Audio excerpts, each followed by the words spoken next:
Halo guys, apa kabar? Kembali di channel The Watch and the Coffee Talk. Nah, hari ini seperti janji saya mau bahas mengenai beberapa jam yang ya mungkin baru keluar lah. Nggak terlalu lama sih, maksudnya nggak terlalu baru juga, tapi udah keluar new release ya teman-teman. Dan menurut saya jam ini bagus. Kalau saya kasih judul topik ini biar seru. Jika Anda sudah untung di Bitcoin atau saham, kalau Anda memang lagi pengen belanjain jam tangan gitu ya, terutama ini kan dekat lebaran nih. Dekat lebaran kita mungkin ada yang dari teman-teman mau pergi pulang kampung, atau bahkan ada yang keluar negeri ya. Misalnya bagi yang non muslim mungkin keluar negeri gitu. Nah, teman-teman lagi cari nih, aduh udah untung atau udah capek-capek kerja, capek-capek usaha, untung dari investasi, mau mereward diri sendiri. Nah, teman-teman mau beli apa gitu kan. Nah, ada beberapa jam tangan yang menurut saya bagus dan oke. Jadi bukan harus selalu 3 merek utama ya, Rolex, AP, dan Patek gitu. Yang itu aja. Submariner lagi, GMT lagi, Daytona lagi.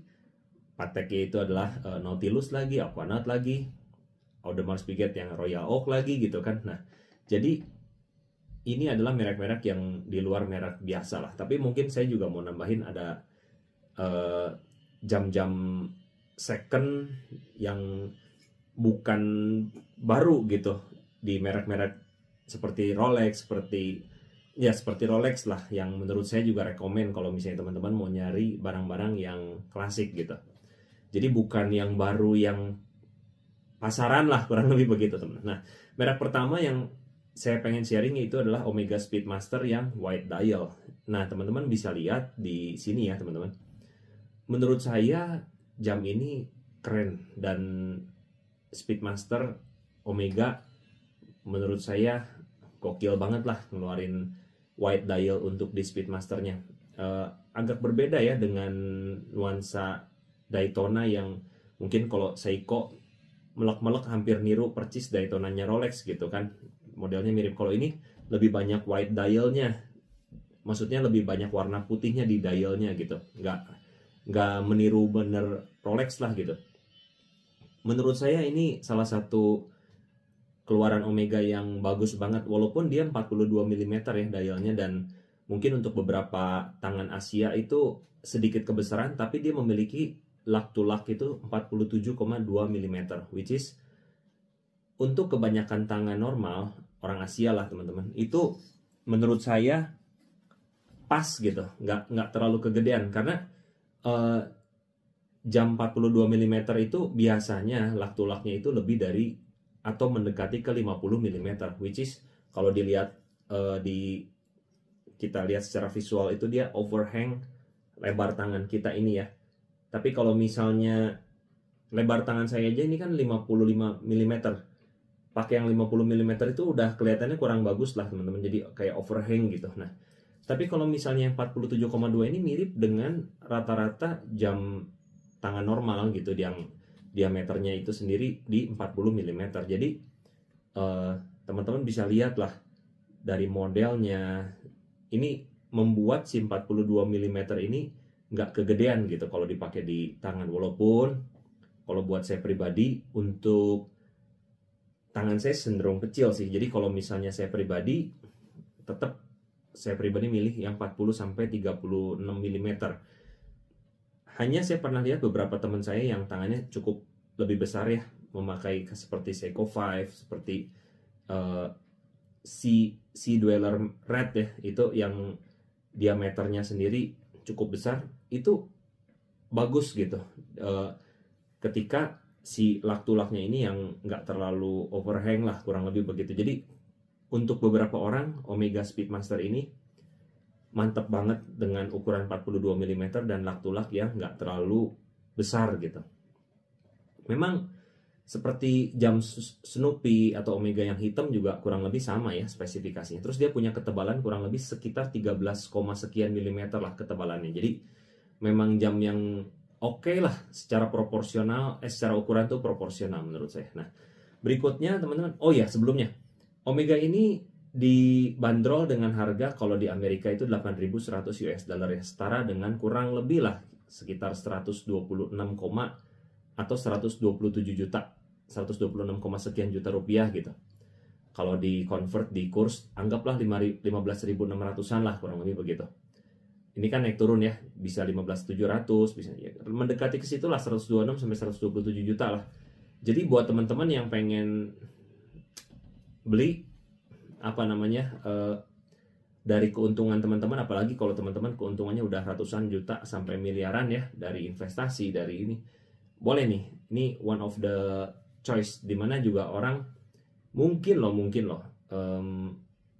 hanya watch enthusiast yang kalau misalnya ngelihat jam Anda ini mengerti dan tahu gitu. Kalau yang nggak terlalu tahu kan Anda bakal under the radar gitu, kurang lebih sebegitu. Nah berikutnya, merek berikutnya itu dari IWC. Saya pernah bahas di video sebelumnya, ada gambarnya. Salah satu jam yang oke itu IWC, dengan itu reissue dari model Gerald Genta ya. Gerald Genta itu yang mendesain Royal Oak AP, juga yang mendesain Nautilus Patek Philippe ya. Jadi integrated bracelet gitu. Nah ini pun di IWC dia membuat jam tangan ini integrated bracelet. Cuman namanya saya susah nyebut, Ingenuine gitu ya, Ingenuine, nggak tahu. Nah teman-teman punya punya suggestion nggak, ini cara bacanya gimana gitu. Nah kalau jam ini dia punya diameter 40 mm. Terus kalau saya lihat di googling gitu ya, dia punya diameter kurang lebih plus minus di 45, sekian milimeter.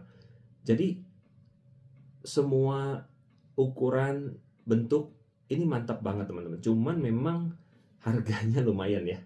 Kalau saya lihat itu sekitar 11.000 US dollar, berarti setara dengan kurang lebih hampir 170 juta ya. Jadi ini lebih mahal. Nah kalau Anda memakai ini IWC itu lebih kayaknya lebih niche lagi gitu. Maksudnya niche tuh dalam artian lebih jarang lagi orang yang tahu dengan model terbarunya dibandingin dengan Omega yang Speedmaster gitu. Karena nggak semua orang mungkin mengenal merek IWC ini teman-teman. Nah menurut teman-teman gimana? Kalau teman-teman misalnya punya keuntungan dari investasi atau keuntungan dari bisnis gitu, teman-teman kira-kira tertarik nggak beli ini? Kalau misalnya secara keuangan udah banyak banget sih, ini one of the option juga ya teman-teman, menurut saya, untuk kalau kita beli jam tangan untuk dipakai gitu. Nah seperti yang saya sharing teman-teman, kondisi market jam tangan ini kan lagi turun ya, dimana dan udah mengalami yang namanya sideways gitu. Nah maksud saya gini, kembali lagi, kalau menurut saya meyakini bahwa kondisi sekarang itu kondisi yang menurut saya paling ideal kalau misalnya teman-teman tuh beli jam tangan dalam artian untuk dipakai gitu. Karena yang dulu-dulu tuh digadang-gadang jam tangan untuk invest, sekarang menurut saya beberapa merek pun mengeluarkan jenis yang bagus ya, oke gitu, modelnya pun sangat-sangat oke. Bahkan bisa jadi mereka pun gimana ya, kan Rolex ini kan kalau kita beli sekarang harganya udah turun ya, jadi harga retailnya naik tapi harga secondnya turun. Memang untuk beberapa sport model jomblangnya masih banyak, tapi makin mendekati lah teman-teman, nggak seperti dulu gitu. Ini menurut saya kondisi ideal dimana teman-teman beli jam tangan lain pun nggak akan sampai turun-turun amat gitu, apalagi teman-teman belinya second.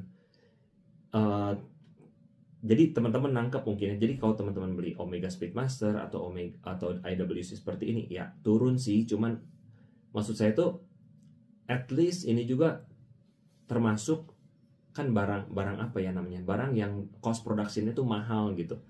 Jadi seiringnya berjalannya waktu, teman-teman juga nggak akan kehilangan value banget gitu dari nilai si jam tangan ini. Kebayangkan teman-teman, mungkin bayangan saya kalau beli Omega Speedmaster ini, anggapanlah beli baru terus mau dijual second, ya 20-25%, maksimum 30% sih hilang gitu. Cuman nggak sampai hilang banget, nggak rugi banget kan. itu kehilangan 20-30% itu adalah kepuasan teman-teman dalam menggunakan jam tangan itu. Juga mungkin kalau untuk IWC mungkin lebih ya kehilangan value-nya, mungkin 30% sampai 35 lah, anggap maksimal 40. Tapi ya still gitu, maksudnya menurut saya, tapi ini kan pendapat aja ya teman-teman, pendapat ya. Bisa jadi ternyata model IWC dan si Speedmaster ini jangka panjang ketika discontinued jadi satu barang yang oke gitu. Nah itu kan nggak tahu. Tapi bayangan saya kalau IWC yang mungkin 35-40 mah akan hilang value-nya. Itu hanya untuk kepuasan dipakai teman-teman. Nah maksud saya tuh, jadi kalau teman-teman pengen beli jam tangan untuk fun gitu ya, hari ini nggak akan cuman Rolex lah pilihannya lah gitu teman-teman, karena bosen lah kalau untuk apa ya namanya, kita pakai untuk kita lebih buat fashion, buat penampilan gitu. Lagian kalau misalnya teman-teman nanti suatu saat mungkin liburan ke luar negeri, atau mungkin teman-teman ke daerah Jakarta deh, ke mall-mall yang bagus gitu kan, udah terlalu hype dan terlalu bosen lah, dimana orang-orang pakainya ya itu lagi gitu, kurang lebih sih begitu teman-teman. Nah tapi kalau misalnya Anda pencinta Rolex klasik dan memang Anda mungkin generasi yang harus Rolex lah gitu, saya juga suka salah satu model yang klasik ya, itu Rolex Explorer 2, tapi maksudnya yang 40 mm. Saya nggak terlalu hafal detail si kodenya sih, cuman mungkin saya kasih lihat aja modelnya ya teman-teman. Mungkin disebutnya apa ya, Rolex Polar ya. Kalau yang 42 mm sekarang kan, kalau Explorer 2 sekarang kan 42 mm dialnya sekarang. Nah yang saya tunjukin ini adalah 40 mm. Ini salah satu model Rolex Explorer yang saya suka banget sih. Maksudnya kalau ada yang bagus gitu ya dengan box and paper gitu, mungkin tertarik gitu, mungkin teman-teman. Jadi nggak tahu kenapa keren aja gitu ngelihat Explorer yang 40 mm zaman dulu gitu. Ini juga teman-teman boleh menjadi consider, karena harga range price itu kisaran di harga Speedmaster yang tadi saya cerita ya, mungkin di 100 jutaan sampai 120-an lah, tergantung kondisi lah dan tahun teman-teman. Nah, kalau teman-teman ada saran dan suggestion apa nih di hari-hari ini bagi teman-teman yang mungkin sudah menabur banyak di bear market saham atau kripto gitu ya, sekarang teman-teman lagi menuai hasilnya, terus teman-teman lagi pengen mereward gitu. Teman-teman kira-kira ada suggestion apa, teman-teman boleh sharing di kolom komen ya. Jadi mungkin hari ini saya cuman rekomen 3 jenis jam inilah teman-teman, yang mungkin teman-teman ada yang tahu, ada yang nggak tahu. Tapi kalau untuk new model IWC yang tadi ya, Ingenuine itu dan Speedmaster putih, menurut saya itu one of the choice lah, dan salah satu keluaran dari Omega dan IWC yang menurut saya bagus di tahun ini gitu. Itu aja sih teman-teman. Nanti mungkin di next video saya pengen sharing model Rolex apa yang menurut saya sekarang menjadi new hype gitu ya. Jadi kalau dulu kan ya itulah teman-teman udah tau lah, Batman, Pepsi, terus Hulk, Daytona. Nah di tipe Daytona terutama ya, saya melihat ada beberapa model yang sangat-sangat menarik banget gitu menurut saya. Nanti kita sharing di next video deh teman-teman. Walaupun bosan gitu ya, tapi tetap banyak kan peminatnya ya Rolex gitu ya. Dan bukan berarti Anda yang punya Rolex itu salah teman-teman, bukan. It never goes wrong lah teman-teman with Rolex, Audemars Piguet, and Patek. But maksud saya gini, sudut pandang ketika saya cerita tentang ayo dong kita jangan cuma Rolex doang gitu, karena banyak merek lain gitu. Dan secara statistik data dunia ya, penjualan Rolex itu tahun 2023 itu, nanti saya kasih chartnya di sini. Ternyata memang masih nomor 1 teman-teman. Keduanya tuh Cartier. Nanti saya kasih chartnya di sini. Itu Rolex tuh penjualannya sampai 10,1 billion Swiss franc ya, CHF. Nah, jadi next video kita bahas Rolex lah teman-teman. Because still lah Rolex one of the brand that orang-orang tuh masih apa ya, kecantol lah dengan brand itu. Mungkin sampai ke anak-anak muda generasi berikutnya juga, karena Rolex itu kan dari apa ya, nenek moyang kita ya, itu dari papa atau mama gitu, kakek banyak yang dulu tuh hype-nya tuh merek Rolex, taunya tuh merek Rolex. Itu aja sih teman-teman. Videonya udah kepanjangan, sampai jumpa di next video. See you guys.